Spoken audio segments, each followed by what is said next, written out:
എത്ര ദുആകളാ. അതുപോലെ തന്നെ ചൊല്ലി അല്ലാഹുവിനോട് നമ്മുടെ സങ്കടം പറയാൻ എത്രയെത്ര സൂറത്തുകളാണ്. അവയൊക്കെയും നിങ്ങൾ നോക്കൂ. അല്ലാഹുവിനോടല്ലാത്ത ഒരു ദുആ ഉണ്ടോ? റബ്ബിനോടല്ലാത്ത ഒരു പ്രാർത്ഥനയുണ്ടോ? അല്ലാഹുവിനോടല്ലാത്ത ആ നിലക്കുള്ള ഈ രൂപത്തിലുള്ള പ്രശ്നങ്ങൾക്ക് പരിഹാരം ചോദിച്ചുകൊണ്ടുള്ള ഒരു വിളിയെങ്കിലും നമ്മുടെ പ്രാർത്ഥനകളിലുണ്ടോ? ഇതല്ലേ മുജാഹിദുകൾ പറയുന്നത്? നിങ്ങൾ നോക്കൂ, ഈ ഒരു കാര്യം പറയുമ്പോൾ അതിന് വിരുദ്ധമായിട്ടാണ് മറ്റു ചില ആളുകൾ ഇവിടെ പ്രചരിപ്പിക്കുന്നത്. മുജാഹിദുകൾ അവർ അല്ലാഹുവിനോട് മാത്രം തേടാൻ കാരണം അവർക്ക് അമ്പിയാക്കളിൽ വിശ്വാസമില്ലാത്തത് കൊണ്ടാണ്, ഔലിയാക്കളിൽ വിശ്വാസമില്ലാത്തത് കൊണ്ടാണ് എന്നുള്ള ആരോപണമാണ് പറയുന്നത്. നിങ്ങൾ നോക്കൂ, നബി സല്ലല്ലാഹു അലൈഹി വസല്ലമിൻ്റെ സ്വഹാബിമാര് ദൂരസ്ഥലങ്ങളിലേക്ക് യാത്ര പോകുമ്പോൾ അവർക്ക് അവിടെ വെച്ച് എന്തൊക്കെ പ്രശ്നങ്ങൾ ഉണ്ടാകാറുണ്ട്. പലപ്പോഴും പലവിധത്തിലുള്ള പ്രശ്നങ്ങളിൽ അവർക്ക് ഉത്തരം കിട്ടാതെ അവർ വിഷമിക്കാറുണ്ട്.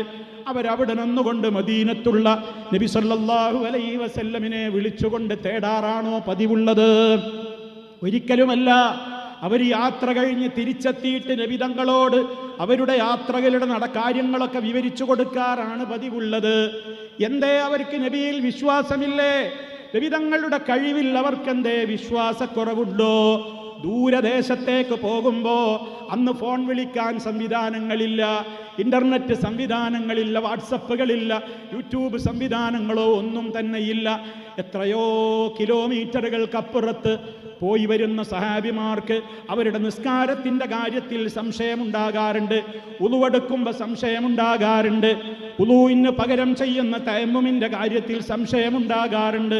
നൂറുകൂട്ടം കാര്യങ്ങളിൽ അവർക്ക് സംശയമുണ്ടാകുമ്പോൾ അവരവിടെ വെച്ചുകൊണ്ട് നമ്മളിപ്പോൾ എവിടുന്ന് തേടിയാലും മദീനത്തുള്ള അള്ളാന്റെ റസൂല് കേൾക്കുമല്ലോ.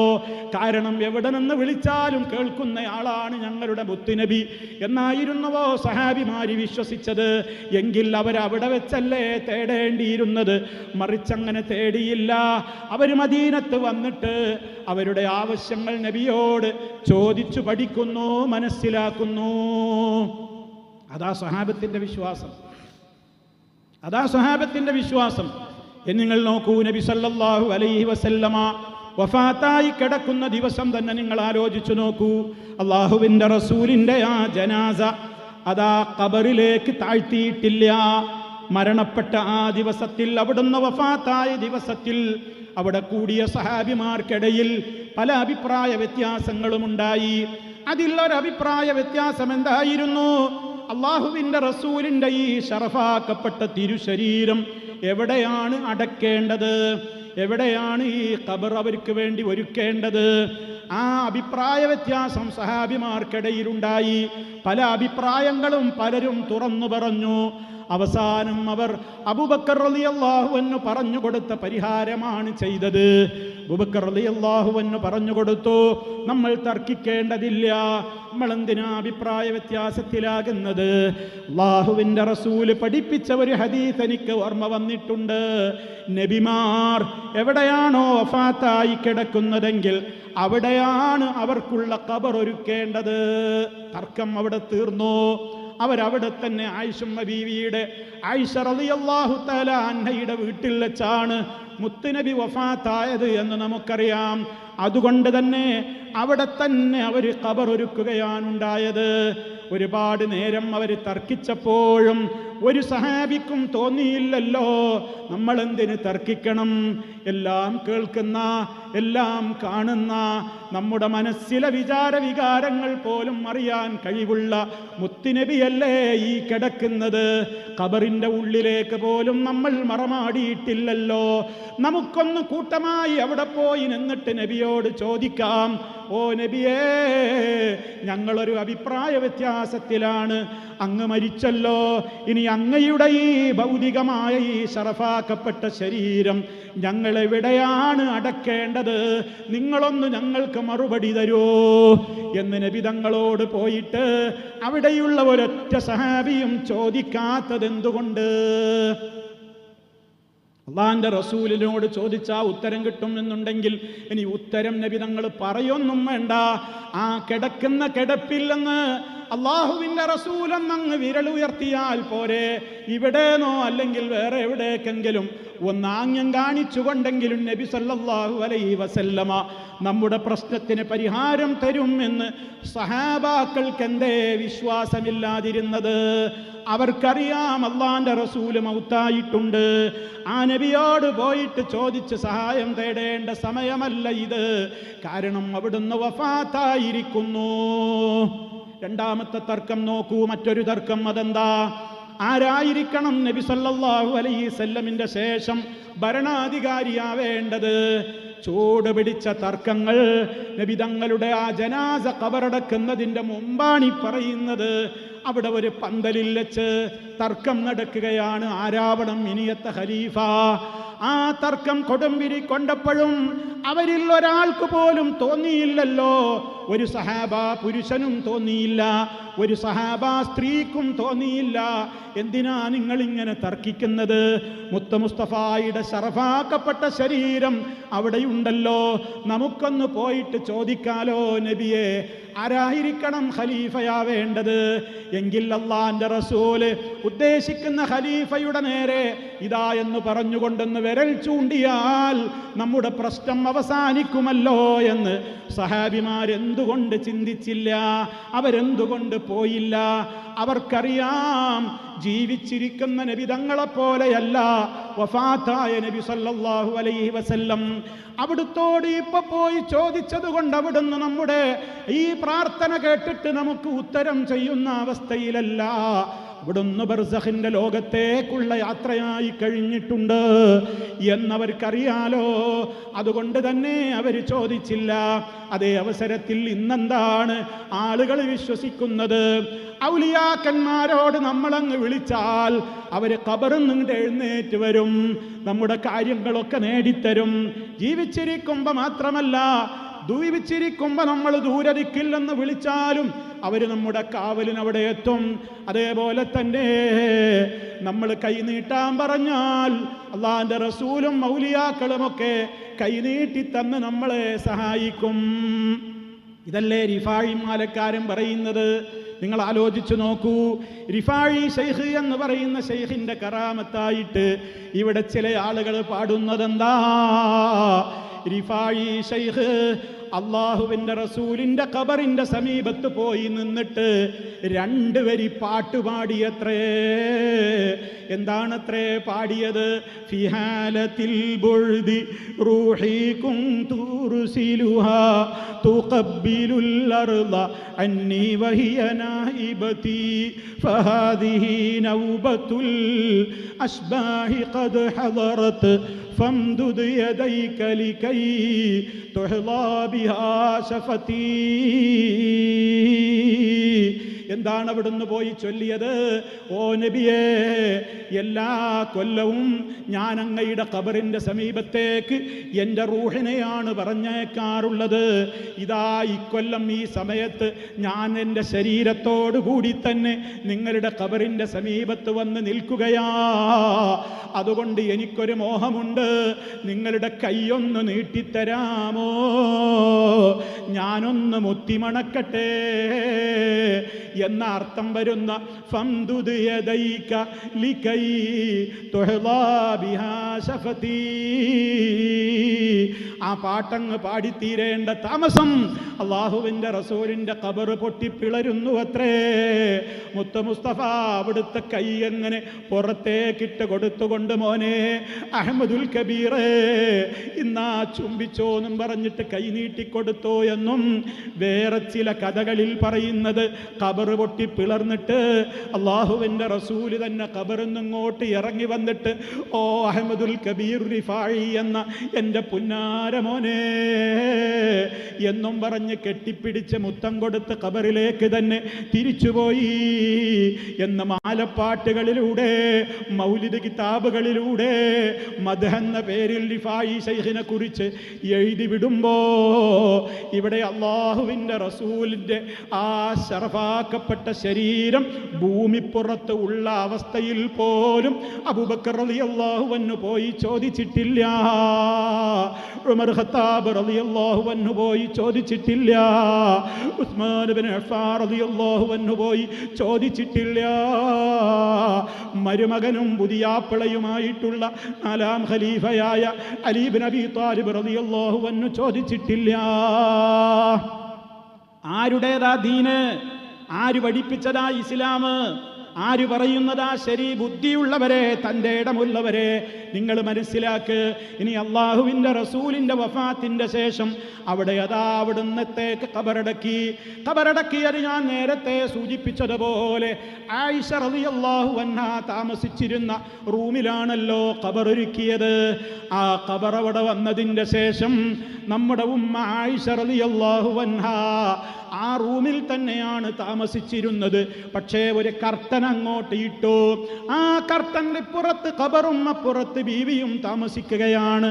അങ്ങനെ എത്ര കൊല്ലം ആയിഷ റളിയല്ലാഹു അൻഹ അള്ളാഹിൻ്റെ റസൂൽ വഫാത്തായിട്ടും ആ റൂമിൽ തന്നെ കഴിഞ്ഞിട്ടുണ്ട്. ഒരിക്കലെങ്കിലും അള്ളാഹുവിൻ്റെ റസൂല് ഇറങ്ങി വന്നിട്ട് ആയിഷ എന്ന് വിളിച്ചുകൊണ്ട് ഇങ്ങോട്ട് എന്തെങ്കിലും പറഞ്ഞോ? ബീവി അങ്ങോട്ട് വല്ല സഹായവും തേടിയോ? ഉണ്ടെങ്കിൽ ഈ ദീനിൻ്റെ മുഴുവൻ കാര്യങ്ങളും പഠിപ്പിച്ചു തന്ന നമ്മുടെ ഉമ്മ നമുക്കത് പറഞ്ഞു തരാതെ പോകുമോ? നിങ്ങൾ ആലോചിക്ക്. നബി സല്ലല്ലാഹു അലൈഹി വസല്ലമിന്റെ പുന്നാര മകളാണ് ഫാത്തിമ റളിയല്ലാഹു അൻഹ. അല്ലാഹുവിൻ്റെ റസൂലിൻ്റെ വഫാത്തിൻ്റെ ശേഷം അതാ 6 മാസക്കാലം മാത്രമല്ലേ ബീവി ജീവിച്ചുള്ളൂ. ജീവിതകാലത്ത് തന്നെ മകളെ നോക്കി പറഞ്ഞതെന്നാണ്, പൊന്നുമോളെ നീ എൻ്റെ കരളിൻ്റെ കഷ്ണമാണ്.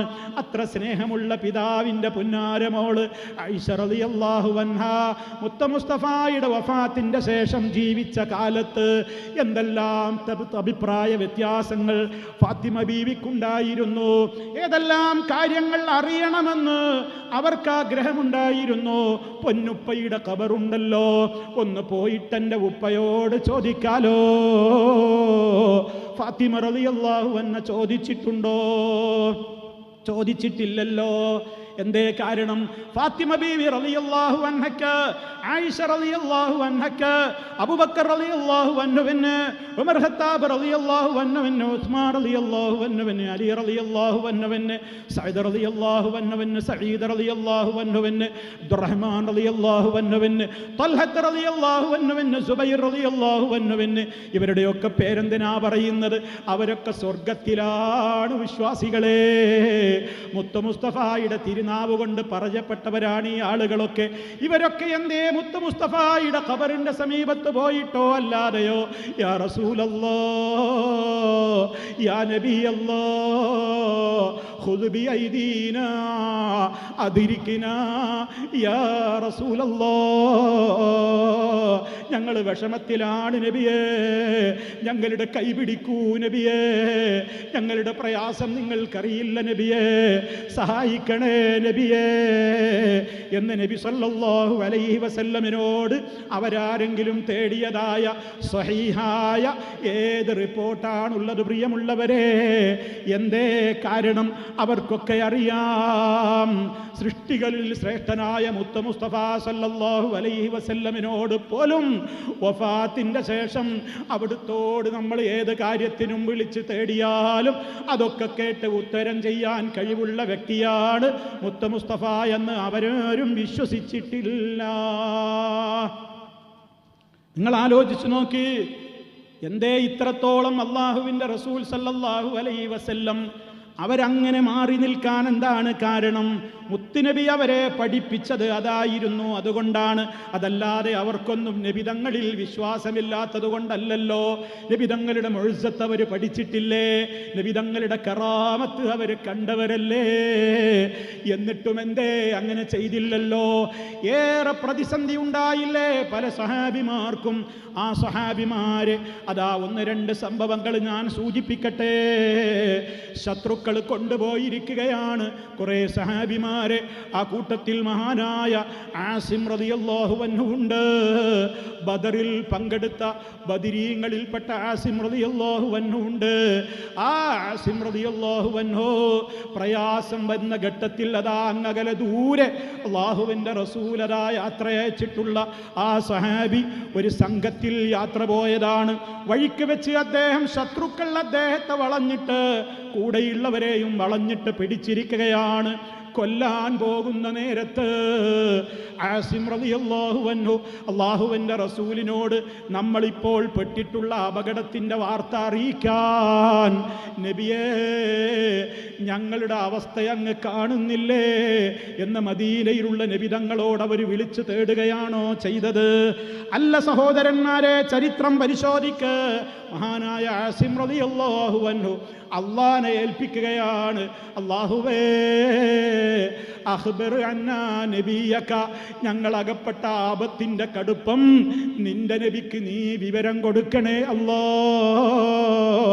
ഈ വലിയ പ്രതിസന്ധിയിലാണ് ഞങ്ങൾ അകപ്പെട്ടിട്ടുള്ളത്. ഈ വിവരം അള്ളാന്റെ റസൂലിന് അല്ലാഹുവേ നീ അറിയിച്ചു കൊടുക്കണേ എന്ന് അള്ളാഹുവിനെ വിളിച്ച് തേടുന്നു. മറിച്ച് നബിയേ ഞങ്ങൾ അകപ്പെട്ട വിഷമത്തിലാണ് നബിയെ, സഹായിക്കണേ നബിയേ എന്നാണോ ആസിം റളിയല്ലാഹു അൻഹു തേടിയത്? കൂട്ടത്തിലുണ്ടായിരുന്ന മറ്റൊരു സഹാബി ഖുബൈബ് റളിയല്ലാഹു അൻഹു. ഇതൊക്കെ എൻ്റെ പ്രിയപ്പെട്ടവരെ നിങ്ങൾ ചരിത്രത്തിൽ നിന്ന് പഠിക്കണം. ഖുബൈബ് റളിയല്ലാഹു അൻഹുവിനെ ശത്രുക്കളതാ കൊലമരത്തിൽ കയറ്റാൻ പോവുകയാണ്, വധശിക്ഷ നടപ്പിലാക്കാൻ പോവുകയാണ്. ആ സമയത്ത് 2 റക്അത്ത് നിസ്കരിക്കുന്നു, അള്ളാഹുവിനോട് തേടുന്നു, റഹ്മാനായ റബ്ബിനോട് പറയുകയാണ്, അള്ളാഹുവേ നിന്റെ നബി ഞങ്ങൾക്ക് പഠിപ്പിച്ചു തന്നിട്ടുള്ള കാര്യങ്ങളൊക്കെ അതെത്തിക്കേണ്ടിടത്ത് എത്തിക്കാൻ ഞങ്ങളെ കൊണ്ട് ആകുന്നതൊക്കെ ഞങ്ങൾ ചെയ്തിട്ടുണ്ട് അല്ലാ. എന്നാൽ ഞങ്ങളിപ്പോൾ അകപ്പെട്ടിട്ടുള്ള ഈ വിഷമം നിന്റെ നബിക്ക് എത്തിക്കണേ. നിന്റെ നബിയോട് ഞങ്ങളുടെ ഈ പ്രശ്നത്തെപ്പറ്റി നീ ഒന്ന് വിവരം കൊടുക്കണേ അല്ലാ. ഞങ്ങളെപ്പറ്റി എന്തൊക്കെയാ ശത്രുക്കൾ ചെയ്യാൻ പോകുന്നതെന്ന് നീ അവർക്ക് വിവരം കൊടുക്കണേ അല്ലാ എന്ന് ഖുബൈബ് റളിയല്ലാഹു അൻഹു അല്ലാഹുവോട് എന്തേ തേടാൻ കാരണം? ഖുബൈബ് റളിയല്ലാഹു അൻഹു മുനാഫിക്കായിരുന്നു. ഖുബൈബ് റളിയല്ലാഹു അൻഹുവിന് മുത്ത് മുസ്തഫയുടെ മുഅ്ജിസത്ത് കറാമത്തിൽ വിശ്വാസമില്ലായിരുന്നുവോ? എന്തേ അല്ലാഹനെ ഏൽപ്പിച്ചത്? മുത്ത് മുസ്തഫ ദൂരദിക്കിലാണ്, ഞങ്ങൾ വിളിച്ചാൽ കേൾക്കുന്ന ദൂരത്ത് നിന്ന് വിളിച്ച് പ്രാർത്ഥിക്കാനുള്ള ഓർഡറില്ലല്ലോ. അവിടുന്ന് ഏത് ഘട്ടത്തിലും റബ്ബിനോട് തേടാനാണല്ലോ പഠിപ്പിച്ചിട്ടുള്ളത്. അതുകൊണ്ട് ഖുബൈബ് റളിയല്ലാഹു അൻഹു അല്ലാഹുവിനെ ഏൽപ്പിക്കുന്നു. അല്ലാഹ് വഹയിലൂടെ മുത്ത് മുസ്തഫാക്ക് വിവരം കൊടുക്കുന്നു. ഈ ചരിത്രങ്ങളൊക്കെ എന്തിനാ ഞാൻ പറയുന്നത്? അല്ലാഹുവിൻ്റെ റസൂൽ എവിടെയാണെങ്കിലും ജീവിച്ചിരിക്കുമ്പോൾ പോലും ഞങ്ങളെ എപ്പോഴും കാണുന്നുണ്ട്, കേൾക്കുന്നുണ്ട്, എപ്പോൾ വിളിച്ചാലും ഉത്തരം ചെയ്യുമെന്ന് സ്വഹാബാക്കൾ പോലും വിശ്വസിച്ചിട്ടില്ല. ആ സ്വഹാബാക്കളാണ് നമ്മുടെ പാരമ്പര്യം, ആ സ്വഹാബാക്കളാണ് നമ്മുടെ നേതാക്കന്മാർ.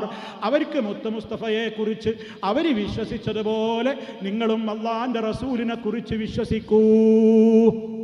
ഇത് പറയുമ്പോഴാ നമ്മളോട് പറയുന്നത്, നിങ്ങളിവിടെ മുനാഫിക്കീങ്ങളാണ്, നിങ്ങൾ ഒരിക്കലും ഞങ്ങളെ വിഡ്ഢിത്തരത്തിന് ഞങ്ങളെ കിട്ടൂല. എന്താ നമ്മുടെ വിഡ്ഢിത്തരം? സഹാബ വിശ്വസിച്ചതുപോലെ വിശ്വസിക്കൂ എന്ന് പറഞ്ഞാൽ അത് ആ കാലഘട്ടത്തിലെ മുനാഫിക്കുകൾ പറഞ്ഞൊരു വാദമായിരുന്നു. അല്ലാഹു തആല പറയുന്നുണ്ട് അന്നത്തെ കപടന്മാരെ കുറിച്ച്, വൈദാ ഖീല ലഹും ആമിനൂ കമാ ആമനന്നാസ് ഖാലൂ അനുഅ്മിനു കമാ ആമനസ്സുഫഹാ അലാ ഇന്നഹും ഹുമുസ്സുഫഹാഉ വലാകിൻ ലാ യഅലമൂൻ. അവരോട് പറയപ്പെട്ടാൽ സ്വഹാബിമാരി വിശ്വസിച്ചതുപോലെ നിങ്ങളും അല്ലാഹുവിനെ കുറിച്ച് റസൂലിനെ കുറിച്ച് ഒക്കെ നിങ്ങളും വിശ്വസിക്കൂ എന്നവരോട് പറയപ്പെട്ടാൽ അവർ പറയും, വിഡ്ഢികളെപ്പോലെ ഞങ്ങൾ വിശ്വസിക്കണോ? അപ്പം നിങ്ങൾ ആലോചിച്ചു നോക്കൂ, അള്ളാഹുവിൻ്റെ റസൂലിനെ കുറിച്ച് മുഴുവൻ സഹാബിമാരും ഇങ്ങനെയാണ് വിശ്വസിച്ചത്. അവർക്ക് മുത്ത് മുസ്തഫയോട് സ്നേഹമില്ലാത്തത് കൊണ്ടാണോ, ബഹുമാനമില്ലാത്തത് കൊണ്ടാണോ, നബിയുടെ കഴിവുകളെ സംബന്ധിച്ച് പഠിക്കാത്തവരാണോ അവര്? ഇനി നോക്കൂ ഉമ്മമാരെ, എൻ്റെ പ്രിയപ്പെട്ട ശബ്ദം ശ്രവിക്കുന്ന എൻ്റെ പൊന്നുമ്മമാരോട്, പെങ്ങന്മാരോട് ഞാൻ മറ്റൊരു കഥ പറയട്ടെ. ഒക്കെ കഥകളല്ല, നടന്ന സംഭവങ്ങളാണ്. മഹദിയായ അതേ സഹാബ, മഹദികളായ സഹാബ സ്ത്രീകൾ മുത്ത് മുസ്തഫക്ക് എല്ലാ കാര്യങ്ങളും അറിയാമായിരുന്നു എന്നാണോ വിശ്വസിച്ചിരുന്നത്? ജീവിച്ചിരിക്കുന്ന കാലത്ത് നടന്ന ഒരു സംഭവം കേട്ടോ. അള്ളാഹുവിൻ്റെ റസൂലിനെ ഒരു സഹാബിയതാ വീട്ടിലേക്ക് വിരുന്ന് വിളിച്ചിരിക്കുകയാണ്. സഹാബിയുടെ വീട്ടിലേക്ക് ഭക്ഷണം ഒരുക്കിയിട്ട് വേറെയും സഹാബിമാരുടെ കൂട്ടത്തിൽ അള്ളാഹുവിൻ്റെ റസൂലും കടന്നു വന്നിട്ടുണ്ട്. ഭക്ഷണത്തളികയിൽ അതാ സുപ്രയിൽ ഭക്ഷണം കൊണ്ടുവന്ന് വെക്കുന്നു. കൊണ്ടുവന്നതെന്താണെന്നോ, നല്ല ഉടുമ്പിൻ്റെ മാംസമാണ്. ഉടുമ്പിനെ ചുട്ട മാംസമാണ് കൊണ്ടുവന്ന് വെച്ചിരിക്കുന്നത്. അള്ളാഹുവിൻ്റെ റസൂലും സഹാബിമാരുമൊക്കെ അതിലേക്ക് തിന്നാൻ വേണ്ടി കൈനീട്ടുകയാണ്. വിരുന്നുകാരല്ലേ, ആദരവോടെ വീട്ടുകാരൊരുക്കി കൊടുത്തതാണ്. മുത്ത് മുസ്തഫയും അതിലേക്ക് കൈനീട്ടുന്നു എന്ന കാഴ്ച അകത്ത് ഇത് തയ്യാറാക്കിയ സഹാബ ഉമ്മമാരെ, ആ സഹാബ വനിതകൾ കാണുന്നുണ്ട്. അപ്പോഴതാ കൂട്ടത്തിൽ ഒരു സഹാബ വനിത വിളിച്ചു പറയുകയാണ് വീട്ടിലുള്ള ആണുങ്ങളോട്, കൂട്ടുകാരനായ റസൂലുള്ളയോട് വിവരം കൊടുക്കൂ സഹാബിമാരെ, അത് ഉടുമ്പിൻ്റെ മാംസമാണ്. എന്തേ അങ്ങനെ പറയാൻ കാരണം എന്നറിയോ? മുത്ത് മുസ്തഫ സല്ലല്ലാഹു അലൈഹി വസല്ലം എല്ലാ മാംസവും കഴിക്കും. പക്ഷേ ചിലർക്ക് ചില മാംസത്തോട് താല്പര്യം ഉണ്ടാവില്ലല്ലോ. അത് ഹറാമായിട്ടൊന്നല്ല. ഉടുമ്പിൻ്റെ മാംസം നബി സല്ലല്ലാഹു അലൈഹി വസല്ലമിൻ്റെ ചുറ്റുഭാഗത്തൊന്നും കിട്ടാത്തൊരു ജീവിയായിരുന്നു ഉടുമ്പ്. അതങ്ങ് മലമ്പ്രദേശങ്ങളിലൊക്കെയാണ് ഉണ്ടായിരുന്നത്. അതുകൊണ്ട് തന്നെ അതിൻ്റെ ആ ചേലും കോലവും ഒക്കെ കണ്ടിട്ട് അള്ളാഹുവിൻ്റെ റസൂലിന് പൊതുവേ ഉടുമ്പിൻ്റെ മാംസത്തോട് താല്പര്യമില്ലായിരുന്നു. അവിടുത്തേക്ക് അത് ഒരു ഇഷ്ടമില്ലാത്തൊരു ഭക്ഷണമായിരുന്നു. എന്നാലോ സഹാബിമാർക്കൊക്കെ കഴിക്കാറുണ്ട്, കഴിച്ചോളാൻ അനുവാദവുമുണ്ട്. വ്യക്തിപരമായി നബി തങ്ങൾക്ക് അതിനോടത്ര ഇഷ്ടമില്ല. അള്ളാഹുവിൻ്റെ റസൂല് അവിടെ ഇരിക്കുമ്പോൾ ഇത് പറയുമ്പോഴാണ് ഉള്ളിൽ നിന്ന് സ്ത്രീകൾ വിളിച്ച് പറയുന്നതെന്ത്? നബിയോട് പറഞ്ഞേക്കൂ, അത് ഉടുമ്പിൻ്റെ മാംസമാണ്. അള്ളാഹുവിൻ്റെ റസൂലിനോട് സഹാബത്തത് പറഞ്ഞു കൊടുത്തപ്പോൾ നബി തങ്ങൾ കൈ പിൻവലിക്കുന്നു. ഞാൻ എന്തിനാ ഈ സംഭവം പറയുന്നത്? അള്ളാഹുവിൻ്റെ റസൂലിന് അതേ ജീവിച്ചിരിക്കുമ്പോൾ പോലും അതൊക്കെ എനിക്കറിയാം. ഇന്നത്തെ ചില ഔലിയാക്കന്മാരെന്ന് വാദിച്ച് നടക്കുന്ന ആളുകൾ എന്താ പറയാറുള്ളത്? ഞങ്ങൾക്കെല്ലാം അറിയാം, ഞങ്ങൾക്ക് നിങ്ങൾ ഒന്നും മറച്ചു വെച്ചിട്ട് കാര്യമല്ല, നിങ്ങളുടെ എല്ലാ കാര്യങ്ങളും കുപ്പിയകത്തുള്ള വസ്തുവിനെ പോലെ കാണാൻ ഞാൻ നിങ്ങളുടെ കൽബകം എന്നോവർ, കണ്ണിൽ കാണാത്തതും കൽബകത്തുള്ളതും കൺകൊണ്ട് കണ്ട പോൽ കാട്ടി പറഞ്ഞോവർ. മുഹീദ്ദിമാല ചൊല്ലുമ്പോ ഈ വരി അതിലില്ലേ ഉപ്പമാരെ, പ്രിയപ്പെട്ട ഉമ്മമാരെ? ശൈഖ് ജീലാനിയെ കുറിച്ച് എന്താ പാടുന്നത്?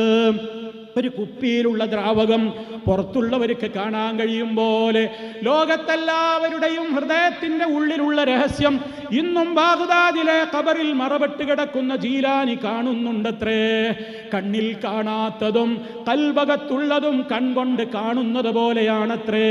അദ്ദേഹത്തിന് എല്ലാം അറിഞ്ഞ കാര്യങ്ങളും അറിയാമെന്ന് അദ്ദേഹത്തെക്കുറിച്ച് മാത്രമല്ല സകല അമ്പിയാക്കന്മാരെക്കുറിച്ചും ഔലിയാക്കന്മാരെക്കുറിച്ചും ബീവിമാരെന്ന് പറയപ്പെടുന്നവരെ കുറിച്ചുമൊക്കെ ഇവരിങ്ങനെയാണ് പ്രചരിപ്പിക്കുന്നതെങ്കിൽ സഹാബാ വനിതകൾ മുത്ത് മുസ്തഫയിൽ അവർക്കെന്തേ വിശ്വാസം പോരായിരുന്നുവോ?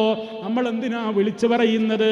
ചുട്ട മാംസം അവിടെ കാണുന്നതിന് മുമ്പന്നെ, പൊരിന്നിറങ്ങണീൻ്റെ മുമ്പന്നെ നബിക്കറിഞ്ഞൂടെ അവിടെ പാകം ചെയ്തത് എനിക്കിഷ്ടല്ലാത്ത ഉടുമ്പ് മാംസമാണ്, അതാണ് ഇപ്പൊ കൊണ്ടുവന്ന് വെച്ചിട്ടുള്ളത്, അതുകൊണ്ട് ഞാനിവിടെ കഴിക്കാതെ മാറി നിൽക്കുകയാണ് എന്ന് നബി തങ്ങളവിടെ പറയുമെന്നല്ലേ സഹാബാ സ്ത്രീകളും ഒക്കെ മനസ്സിലാക്കുക. അതല്ലെങ്കിൽ ഇനി സഹാബ സ്ത്രീകൾക്ക് വിവരമില്ലാത്തത് കൊണ്ട് പറഞ്ഞതാണെങ്കിൽ അവിടെയുള്ള സഹാബ ആണുങ്ങൾ പറഞ്ഞു കൊടുക്കണ്ടേ? എന്തിനാ അതൊക്കെ നമ്മുടെ മുത്തുനേതാവിനോട് പറയുന്നത്? നബിക്കറിയാത്ത കാര്യമുണ്ടോ? അവിടുത്തേക്ക് നമ്മൾ പറഞ്ഞു കൊടുത്തിട്ട് കാര്യമുണ്ടോ? എല്ലാം അറിഞ്ഞ കാര്യങ്ങളും അറിയുന്ന നേതാവല്ലേ എന്നാണോ സഹാബിമാര് ആ ഉമ്മമാരോട് അകത്തേക്ക് വിളിച്ചു പറഞ്ഞത്? അല്ലല്ലോ, മറിച്ച് നബിയോട് പറയാണ്, നബിയേ അത് ഉടുമ്പിന്റെ മാംസമാണ്. എന്താണ് ഈ സഹാബാ വനിതകളുടെ വിശ്വാസം? ഇതാ പറയുന്നത്, സഹാബത്തിന് അള്ളാന്റെ റസൂലിനോട് ഇഷ്ടല്ലേ, ബഹുമാനമില്ലേ, സ്നേഹമില്ലേ, ആദരവില്ലേ? അവിടുത്തെ മുഅ്സത്തിനെ അവരംഗീകരിക്കുന്നവരല്ലേ? കറാമത്തിനെ തള്ളിക്കളയാത്ത ആളുകളല്ലേ? ആലോചിച്ചു നോക്കൂ നിങ്ങൾ. അപ്പൊ ഈ രൂപത്തിൽ ഇതാണ് നമ്മൾ പറയുന്നത്. മുസ്തഫ സല്ലല്ലാഹു അലൈഹി വസല്ലമിന്റെ ജീവിതത്തിൽ അവിടുന്ന് കുറേ മറഞ്ഞ കാര്യങ്ങൾ നമുക്ക് പറഞ്ഞു തന്നിട്ടുണ്ട്. വരാൻ പോകുന്ന ഖിയാമത്ത് നാളിനെ കുറിച്ച് പറഞ്ഞിട്ടുണ്ട്, വരാൻ പോകുന്ന മഹ്ശറയെ കുറിച്ച് പറഞ്ഞു തന്നിട്ടുണ്ട്, ഒരുപാട് നബിമാര് മുമ്പ് മരിച്ചു കഴിഞ്ഞു പോയവരെ കുറിച്ച് പറഞ്ഞു തന്നിട്ടുണ്ട്. അതൊക്കെ എങ്ങനെയാ പിന്നെ നബി തങ്ങൾ അറിഞ്ഞത്? അല്ലാഹു വഹയിലൂടെ അറിയിച്ചു കൊടുത്തപ്പോൾ അറിഞ്ഞതാണ്. വഹയി കിട്ടാത്ത വിഷയത്തിൽ നബി തങ്ങൾക്കും മറഞ്ഞ കാര്യം അറിയാൻ സാധിച്ചിട്ടില്ല. നൂറുകണക്കിന് ഉദാഹരണങ്ങൾ ആ മേഖലയിൽ നമുക്കിനിയും പറയാനുണ്ട്. പക്ഷേ സമയത്തിൻ്റെ പരിമിതി ഓർത്തുകൊണ്ട് ബുദ്ധിയുള്ളവർക്ക്, തൻ്റെ ഇടമുള്ളവർക്ക്, വിവേകമുള്ളവർക്ക്, നിഷ്പക്ഷമതികൾക്ക് കാര്യം ഗ്രഹിക്കാൻ എമ്പാടും ഈ സഹാബാക്കളുടെ ചരിത്രം തന്നെ സാക്ഷിയാണല്ലോ എന്നോർത്തുകൊണ്ടാണ് ഞാൻ ഓർമ്മപ്പെടുത്തുന്നത്. അതുകൊണ്ട് നമ്മൾ ഒരാളെയും വിളിച്ചു തേടുവാൻ നമുക്ക് പാടില്ലാത്ത സംഗതിയാണ്. അള്ളാഹുവിനോട് മാത്രം തേടാനാണ് അള്ളാഹു സുബ്ഹാനഹു വ തആലയും പറഞ്ഞത്, അവിടുത്തെ റസൂലും നമുക്ക് പഠിപ്പിച്ചു തന്നത്.